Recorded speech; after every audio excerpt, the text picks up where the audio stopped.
10 amalan utama di bulan Ramadan.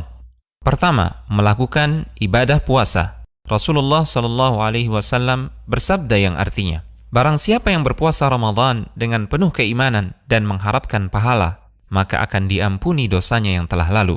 Kedua, melakukan salat malam, salat tarawih dengan berjamaah. Rasulullah SAW bersabda yang artinya, barang siapa yang salat malam di bulan Ramadan dengan penuh keimanan dan mengharapkan pahala, maka akan diampuni dosanya yang telah lalu. Ketiga, memperbanyak sedekah dan kedermawanan, seperti memberi makan fakir miskin, membantu orang yang membutuhkan, memberi makan orang yang berpuasa saat berbuka, dan lain-lain. Rasulullah SAW bersabda yang artinya, barang siapa memberi makan orang yang berpuasa, maka baginya pahala seperti orang yang berpuasa tersebut, tanpa mengurangi pahala orang yang berpuasa itu sedikit pun. Keempat, memperbanyak membaca Al-Quran. Bulan Ramadan adalah bulan Al-Quran, karena pada bulan Ramadan, Al-Quran pertama kali diturunkan. Sebagaimana firman Allah Subhanahu wa Ta'ala yang artinya, bulan Ramadan adalah bulan yang di dalamnya diturunkan Al-Quran sebagai petunjuk bagi manusia, dan penjelasan-penjelasan mengenai petunjuk itu, serta pembeda antara yang hak dan yang batil.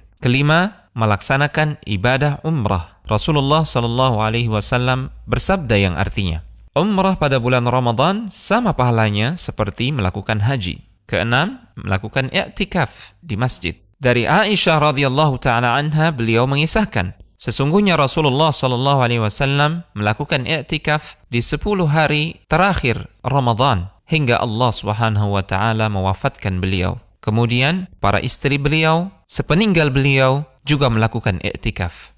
Ketujuh, mencari keutamaan Lailatul Qadar dengan bersungguh-sungguh dalam beribadah. Rasulullah SAW bersabda yang artinya, barang siapa yang salat malam pada malam Lailatul Qadar dengan penuh keimanan dan mengharapkan pahala, maka akan diampuni dosanya yang telah lalu. Kedelapan, menyegerakan berbuka puasa dan mengakhirkan sahur.